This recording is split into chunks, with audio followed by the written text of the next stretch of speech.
the NFL, pick on that because it's the subject of the day. I mean, they know they share revenue. They have a very understood model about the assets and how the teams participate, merchandising, and all that stuff. But the teams themselves have their own lines of revenue.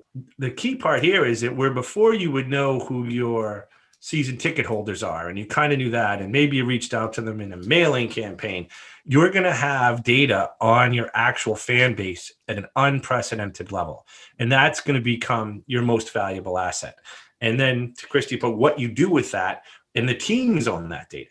If you're Pittsburgh, you're New England, you're the chart, pick a team, doesn't matter. You know who they are, and you know grandfather, the father, the mother, the kids, all the way down. You'll be able to figure out who's going on sports fantasy. There'll be data shared between the Madden games, and that's going to become how do you provide fan bliss and fantopia, whatever that's going to become. Because the other challenge is it's not entirely clear on how the next generation of fans will consume sports, media, entertainment, whatever. And anybody who thinks they understand doesn't. Because and here's a bunch of us at in our 50s trying to understand what someone did at 15. And so you need to be able to iterate.